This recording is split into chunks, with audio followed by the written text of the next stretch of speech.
Hokulea is on her way back, and in a few short months, she will have completed her circumnavigation of the world. And this is not an insignificant feat. This moment will leave a mark on this entire generation of leadership. And I don't know that we fully understand what that's going to look like or what the implications of that are. And so for us, as an educational institution, as a knowledge enterprise, how will education be different for Hokulea having sailed? If you remember, Nainoa Thompson actually asked that question to a group of faculty gathered at Honolulu Community College before Hokulea even set sail, 2011, 2012. And think about that. That's a pretty radical question. That is an existential question for our institution. Let me take you back to 2013 in this very room. And this was the first annual Sustainability in Higher Education Summit. Some of you in here may have actually been in the room at that point. Hands up if you were. Yes. All right, amazing. I had a little more hair then, and a lot less of the whites that are coming in 5 long, short years ago. And at that gathering, we presented a draft sustainability policy to the gathered assembly. So about 150 people provided really detailed input over a draft sustainability policy. What works about this? What's good? What's not? What's in here that shouldn't be? What's not in here that should? And that event really provided the basis for the institutional commitment to sustainability that we experience today. The Students' Sustainability Forum was first launched in 2013. I think at least one of the students in this photo is actually an employee and works at this campus now. Out of this intense student passion and interest in sustainability issues, this gathering occurred to say, well, what are we as students going to do about it? And they formed the Student Sustainability Coalition of Hawaii. Now, this group has been instrumental because when students speak and when students coordinate and speak collectively, the world listens. It's really incredible. Let me explain. So back to 2013, we are getting input on our draft sustainability policy, and one of the clauses in the sustainability policy talks about the need to dedicate resources to the coordination, staffing, measuring, monitoring, and reporting of our sustainability initiatives. It's really difficult to manage what you're not measuring, right? So at that time, there was one sustainability coordinator here, not me, and I was just helping as your friendly neighborhood facilitator for our working session. Now we have a budding team, and I'd like to introduce them to you. So Krista Heiser has been serving as our, please stand up.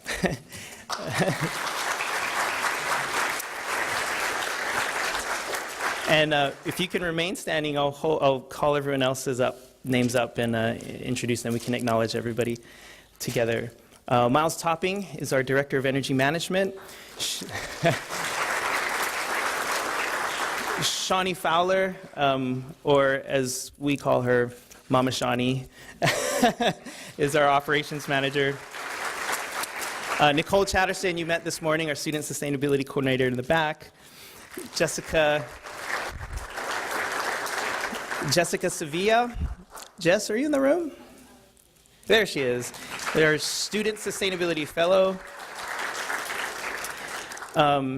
Elia Bruno and Eric Elkman are fellows with the Sustainability Office.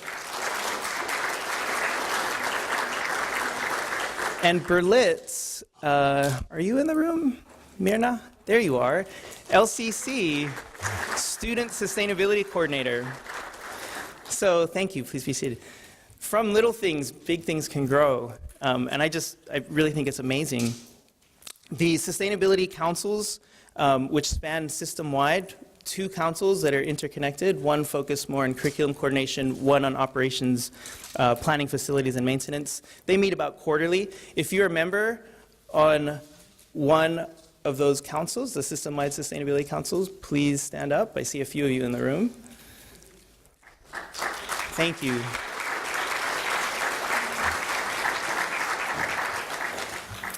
And then in 2014, we moved the summit out to Windward Community College.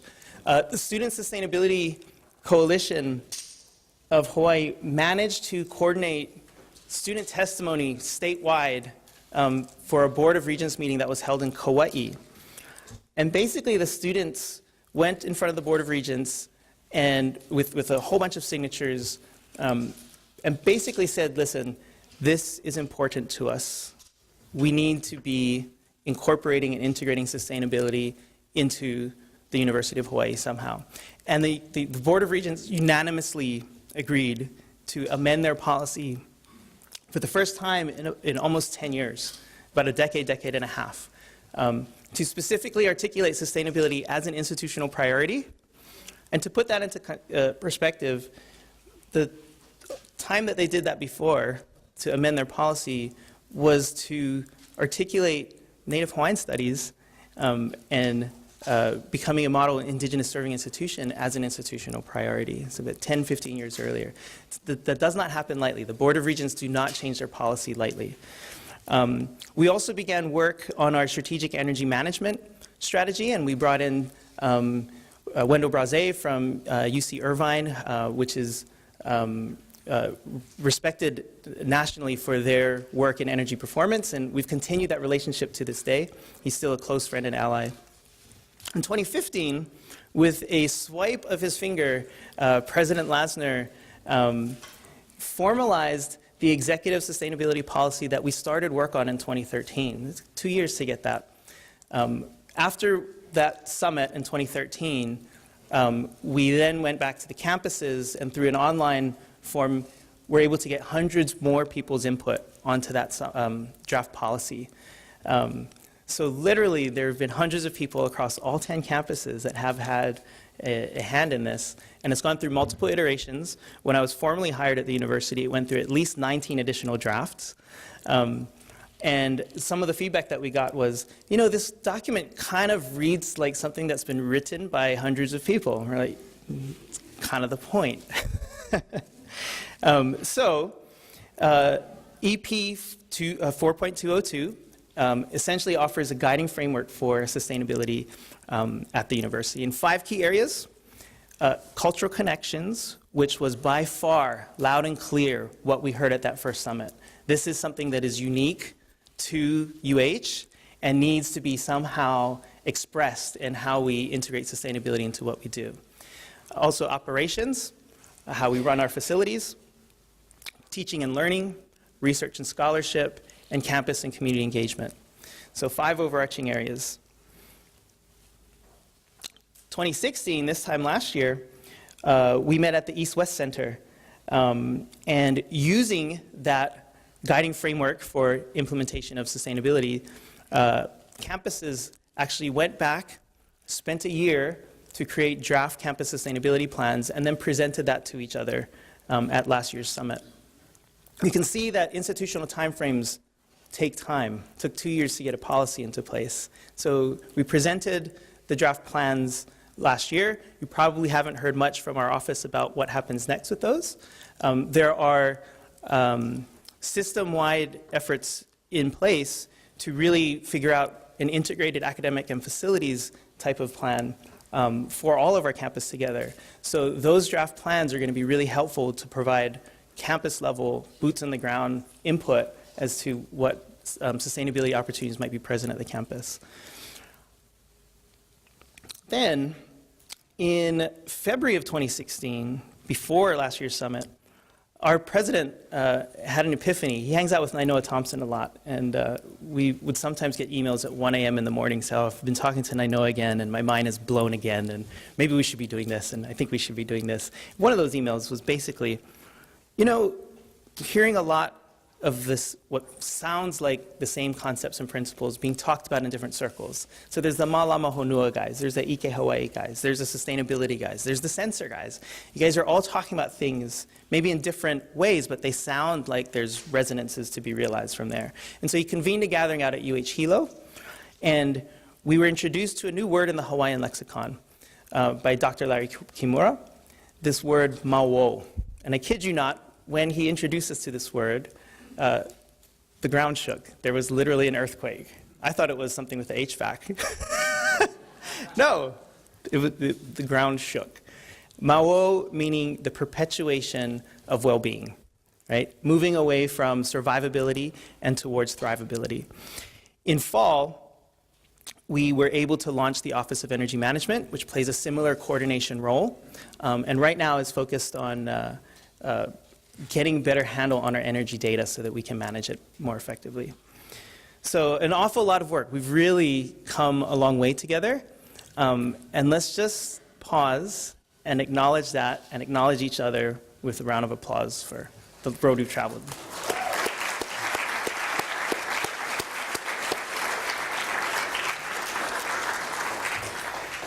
So one of the things that we've heard loud and clear is that the campuses, at the campus level, additional capacity is needed to support sustainability efforts, right? A day in the life of the sustainability coordinator is really interesting.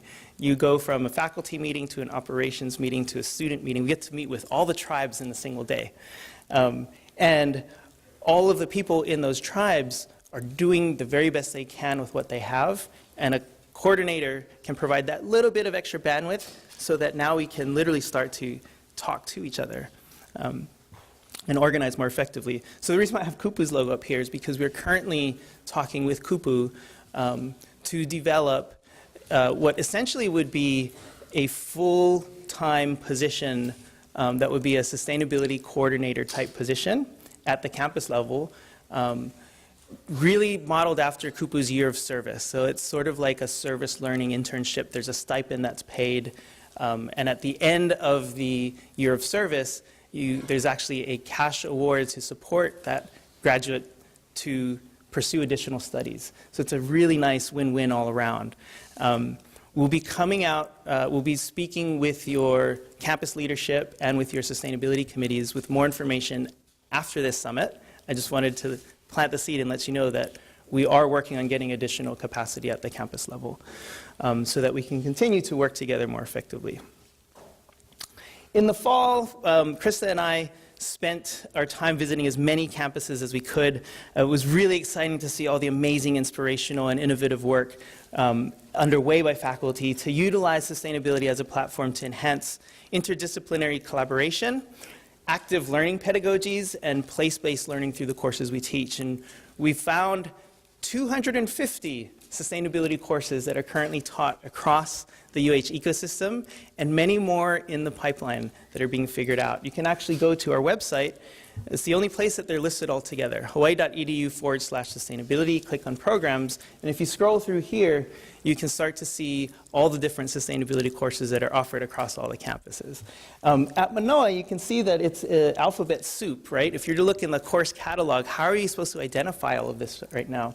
So Manoa is actually working on a new course descriptor code, SUST, so that at a glance you can find all of the different sustainability courses across all of the different departments. Now, the students that we've been able to share this with have been really excited about the fact that it is now easier to find the courses that we're interested in. And for faculty who are teaching these courses, it's been great to see them and be able to connect with other faculty that are exploring this in their own disciplines. Really rich opportunities for that interdisciplinary exploration.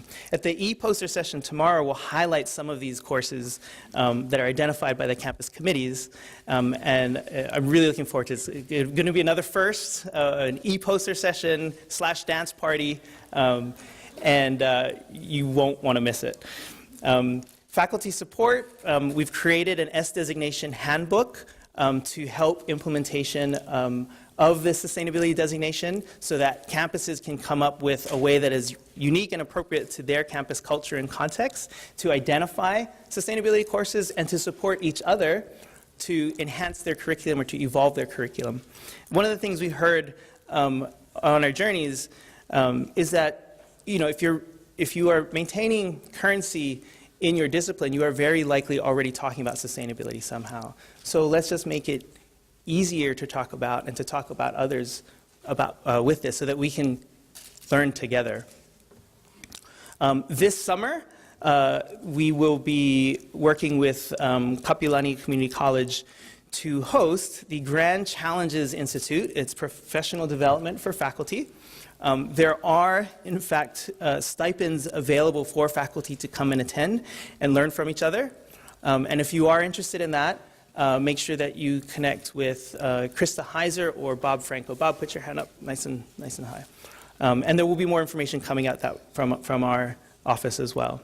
For students, this fall, if you are interested in helping increase our communications capacity and helping to run our social media accounts, helping to coordinate campus events, and basically throw awesome sustainability parties, but also to do incredible sustainability work and projects in your campus, contact myself or Ula Hassinger.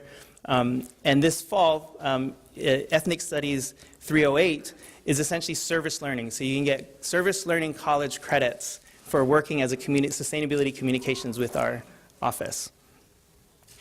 Strategic energy management has continued to be a focus. Last year we had a really intense 2-day session where we did strengths, weaknesses, opportunities, threat analysis with all of as many of our operations and facilities folks that we could fit into a room, as well as our private sector partners. And that feedback has been really useful to help us craft this a strategy that will allow us to essentially realize some quick paybacks from energy efficiency projects, but also to develop large-scale energy-saving performance and other types of unique public-private partnership type of approaches that are both flexible and scalable to help us improve our energy performance. With the Miles Topping coming on board, Miles is one of these guys that he used to design, I don't even know, multi-thermal spectral imaging that detected submarines in oceans, and he's kind of like, you know, probably has a time machine in his garage.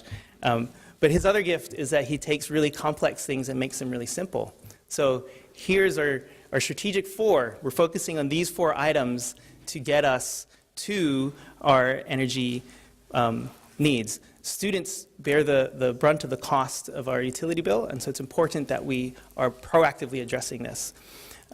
We, as you know, have a net zero energy mandate, so this is where we are in that progress. We've got a long way to go. As the mandate is written, we need to produce as much renewable energy as the entire system consumes based on 2015 benchmark year.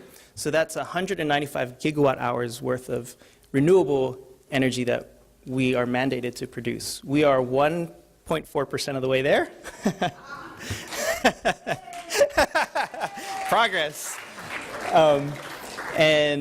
You may have heard about feasibility studies that are being done for large-scale solar PV up at the West Oahu Mauka sites. We were also looking at the entire UH portfolio in excess of 140,000 acres worth of land. Not all of that is suitable, obviously, but at a rough calculation, somewhere between 180 to 360 acres, if it were completely covered in solar, would essentially would meet our needs.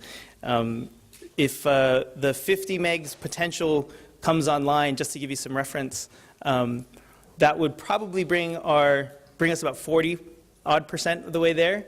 So we're obviously, Miles has a lot of work ahead of him. If you are interested to learn more about what else we've been up to, our annual report will be available for download shortly, featuring a highlight reel of our presentation to the Board of Regents, where we accidentally showed up in matching outfits. Go figure. And All of this happens within a broader context of the statewide sustainability efforts that are also underway. The Aloha Plus Challenge is three things. One, it's a joint political commitment that is unanimously endorsed by the Office of the Governor, by all 4 county mayors, and the Office of Hawaiian Affairs. This is unique globally. I want you to know our legislature accepts climate change science. And we have legislators there that understand that our communities are already being impacted. This is a good thing. This places us in a leading position. Now, we're not trying to lead, we're just trying to solve our challenges in our island communities. But we're getting global attention because the rest of the world has also recognized through the Sustainable Development Goals framework that we need to do things differently if we're going to be able to solve and equip our communities to rise to this challenge. The second thing the Aloha Plus Challenge is a statewide network, statewide multi-sector network of public, private sector, and community groups that are really working at all levels, from on-the-ground implementation all the way up to policy level on implementation. What do we need to actually do in order to rise to these challenges? 6 interrelated target areas of focus, and that's the third thing that Aloha Plus Challenge is the shared framework for tracking and measuring progress. You can actually see the state sustainability dashboard at that website, dashboard.hawaii.gov. And we're tracking our progress in clean energy, natural resource management, waste reduction, smart sustainable communities, local food, and green workforce and education. Now this year, we have just actually launched the statewide process to determine what our targets, goals, and metrics are for green workforce and education. obviously has a leading role to play in that discussion. This is our opportunity to shape the state's 2030 goals in what we're going to do with green workforce and education. And the big question this afternoon, students will be involved in a 3-hour working session exploring the big question of how are we educating and preparing ourselves and our workforce to address climate change impacts to Hawaii? Do we even know how climate change will impact our workforce, our futures? What are we already doing and what needs to be done to educate and prepare ourselves to address these impacts? And students are going to spend 3 hours to give detailed feedback that will go directly to help shape the state's 2030 green workforce and education goals. That's exciting. So, brings us back to where we started. Hokulea coming home in a few months, and that big question we can now start to answer. Just think about how far we've come from 2013 till today, and how we can now start to answer that question of how education will be different for Hokulea having sailed. finds itself right now with a significant opportunity to capitalize on our unique location and rich cultural heritage to offer world-class studies and experience in all aspects of sustainability. And it's not going to be done with one person. It's going to take all of us doing what we can with what we have, where we're at, and sharing and working together. So thank you again for your time this morning. Thank you all again for your hard work. And we look forward to working with you over the next year. Give yourselves a round of applause.